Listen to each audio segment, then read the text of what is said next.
Hello, magandang araw na naman sa inyo mga kaninong. Eto, gusto kong ipakita na naman muli sa inyo ang aking mga ginagawa dito sa aming farm. So, eto guys, yung mga kambing natin. Nakakulong sila dahil medyo umaambon, umuulan, gawa ng ating low pressure. So nasa loob lang po sila ng kulungan para sa kanilang kalusugan din po, dahil ang kambing po ay mahina po sa mga ulan-ulan, mga ganyan, at saka sa lamig po.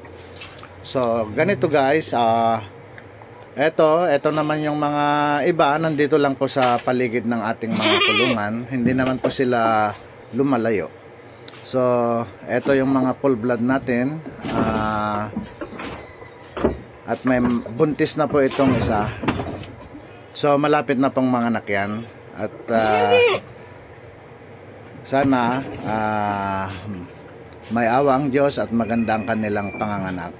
So meron po tayo guys na 4 na kambing na buntis. So hinihintay po natin silang manganganak hanggang December po. So ganito lang po ang aking mga ginagawa pag-uumpisa bilang isang farmers.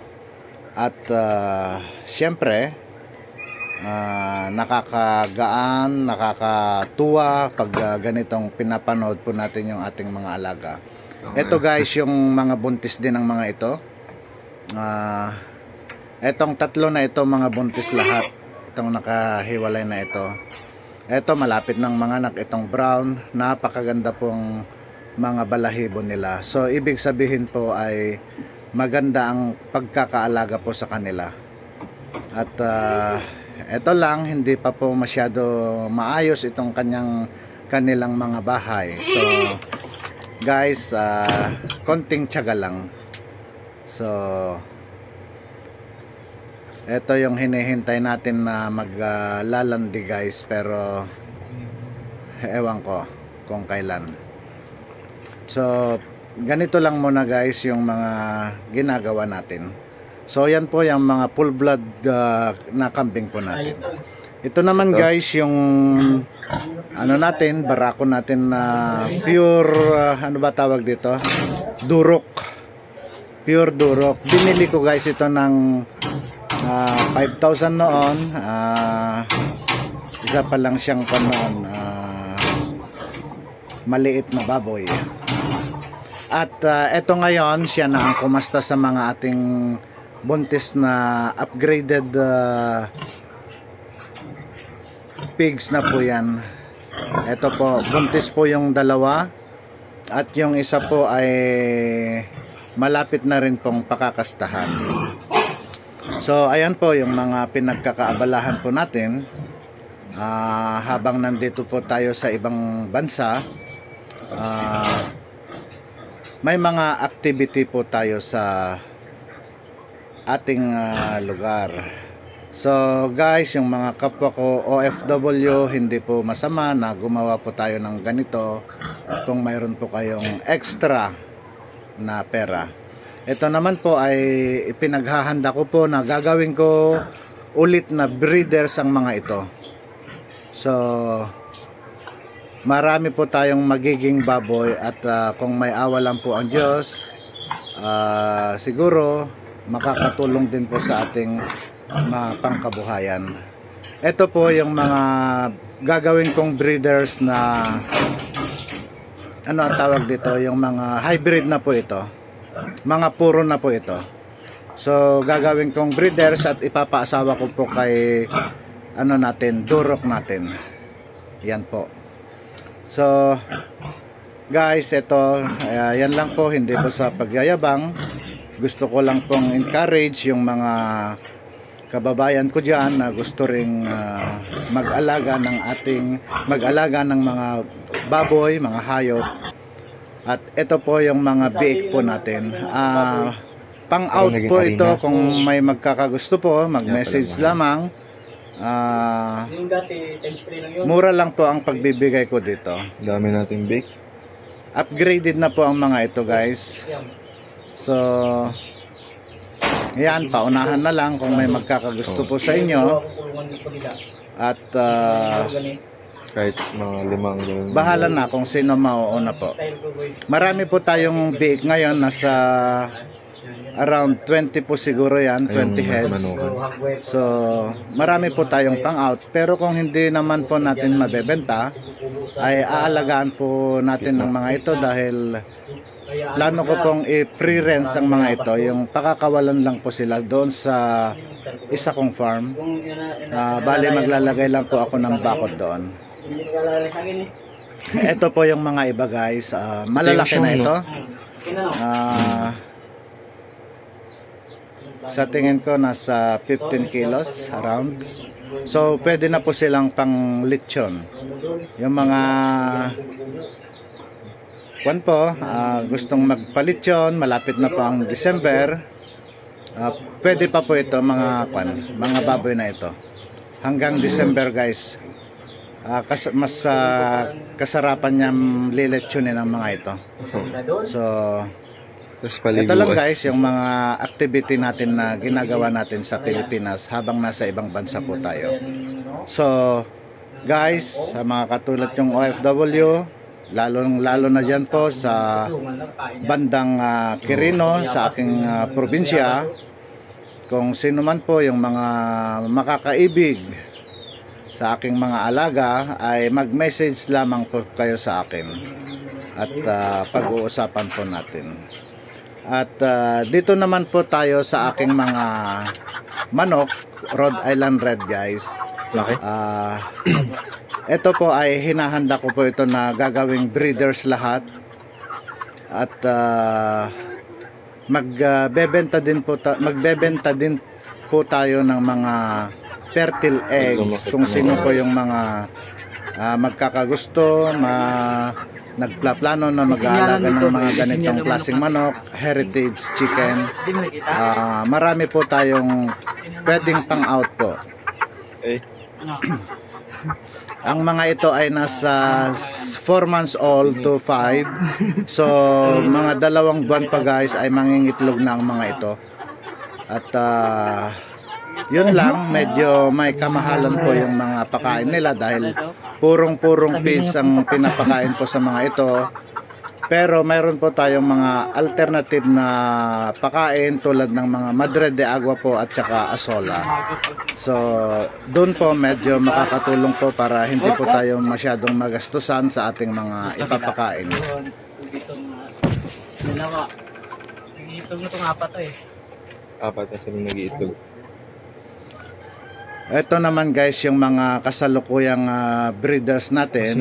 Ito po yung mga nangingitlog ngayon.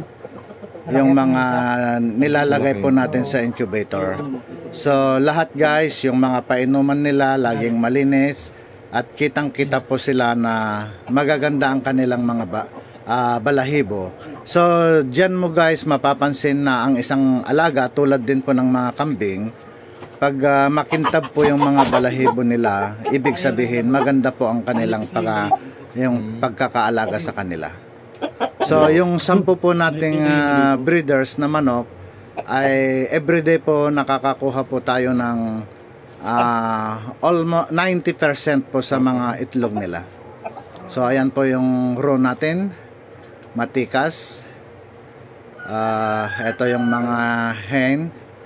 At may mga nangingitlog na po. Everyday po nangingitlog po ang mga yan. Kailangan lang po yung mga vitamins nila. Diyan po yung lagayan ng asola natin, pero wala pa siyang asola dito. Ito yung iba nating breeders. Yan guys, pare-pareho sila makikintab, malilinis. Magaganda ang mga balahibo nila. So, yan guys ang aking mga ginagawa sa Pilipinas. Kahit po nasa ibang bansa po tayo, may mga tao po tayo from General Santos City pa po yung mga tao natin guys na pinagkakatiwalaan para mag-aalaga sa ating mga alaga guys. So, medyo may kamahalan din ang kanilang pasahod. Ang importante, ginagawa nila yung trabaho nila na kahit wala po tayo doon na nagmo-monitor sa kanila, ay ginagawa nila yung trabaho nila.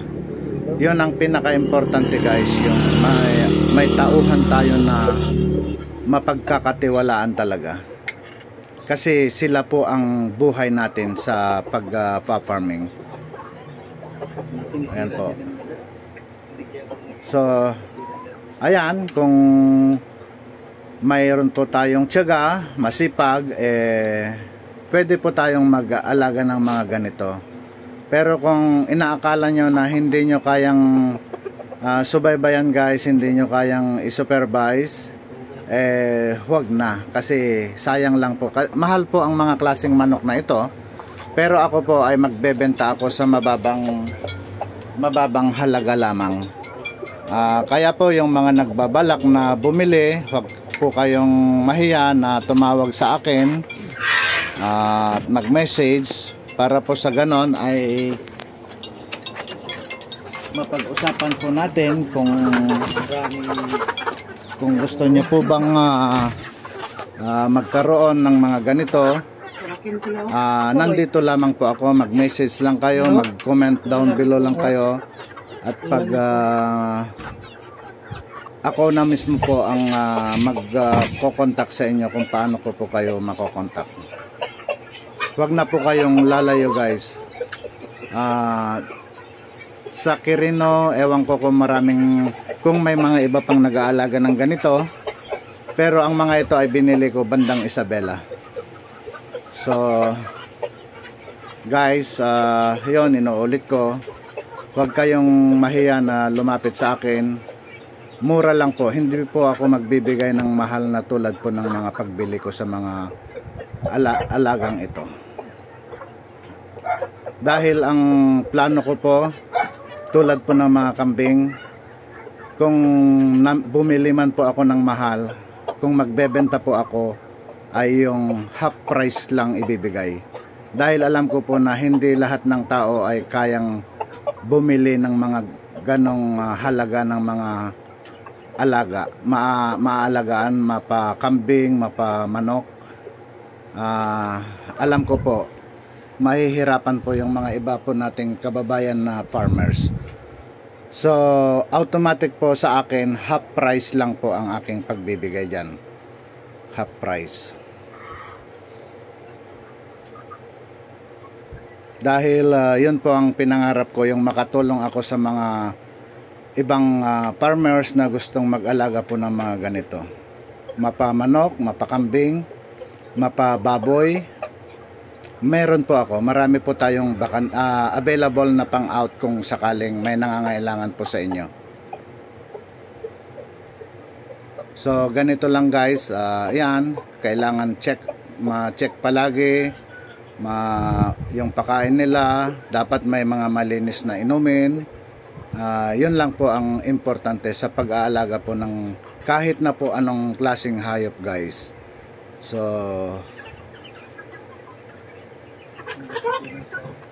ayan lang guys.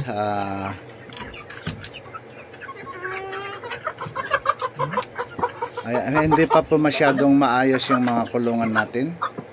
At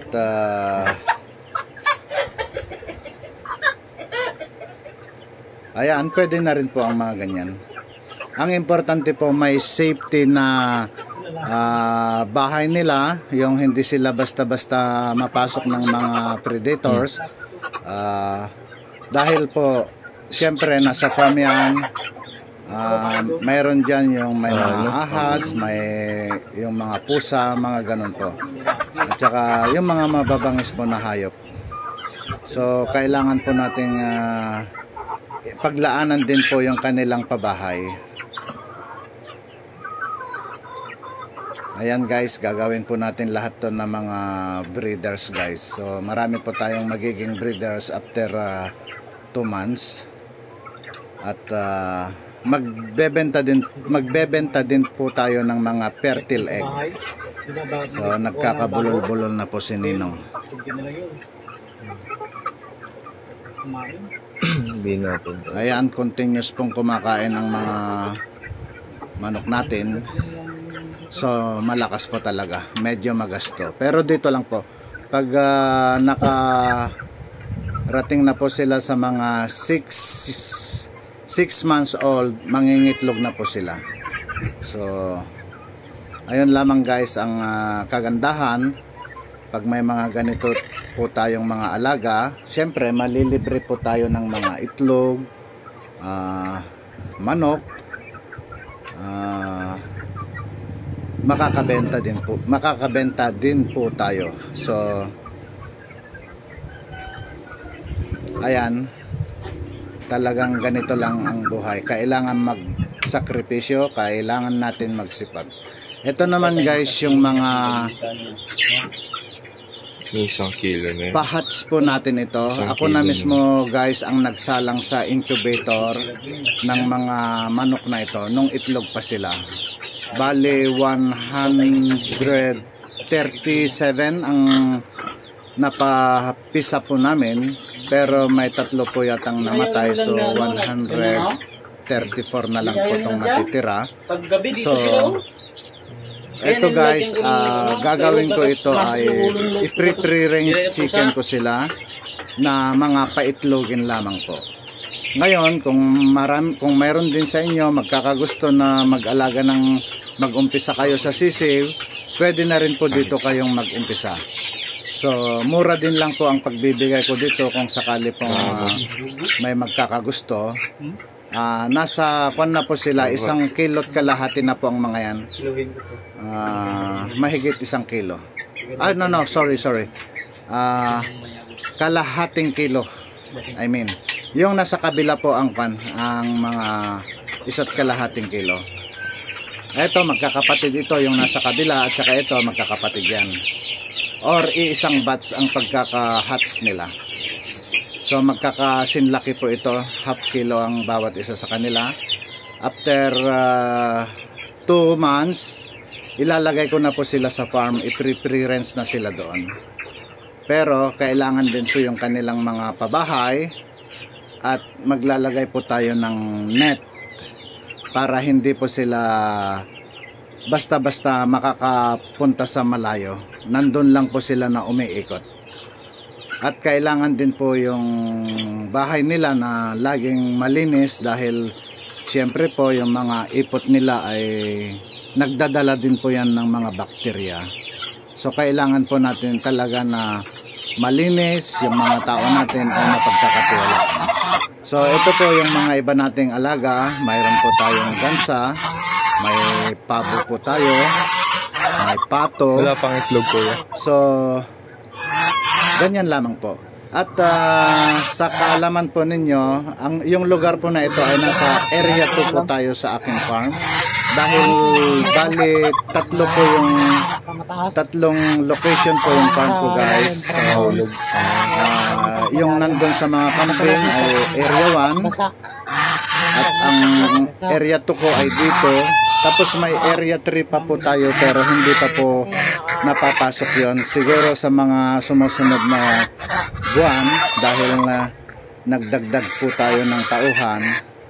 Ang gagawin ko lang muna sa area 3 guys ay magpapatanim lang po ng mga kahoy at saging, mga ganun lang po. Diyan po sa kabila lang po ay mayroon po tayong mga mahogany dyan. Nasa around 500 na puno po yung mahogany natin. So doon po sa bandarong.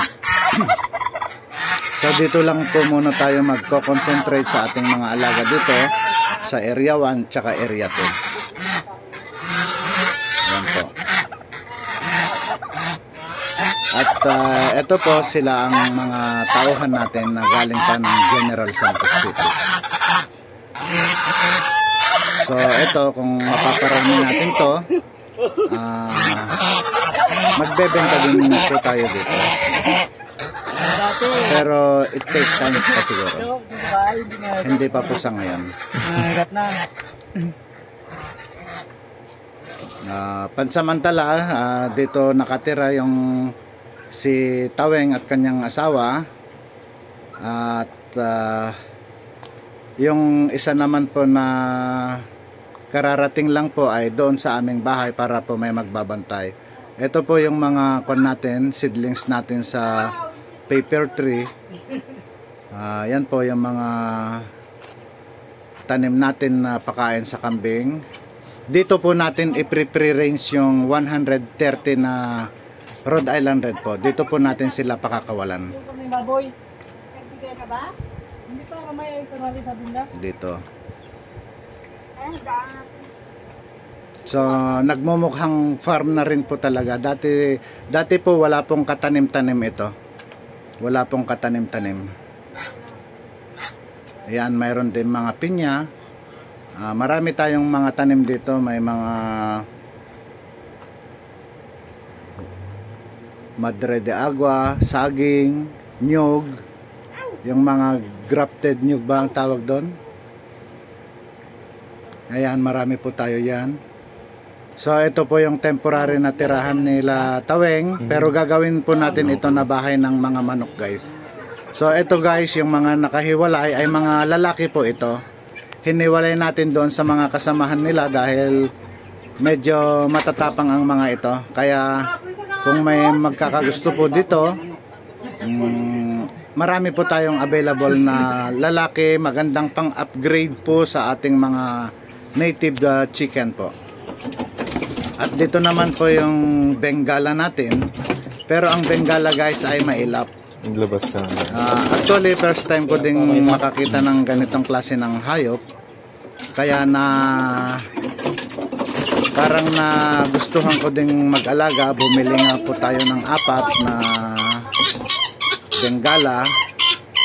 At mas masarap daw po ito, mas masarap daw ang karne nito kaysa sa manok guys. Pero hindi ko pa natikman. Kaya lang masyado silang mailap. Parang mga ibon lang ang kanila. Ayan. Parang nakakatuwa naman. So pag may time, igagawan natin sila ng bahay nila na medyo malaki-laki na nakakataglipad-lipad sila. So salamat sa inyong lahat.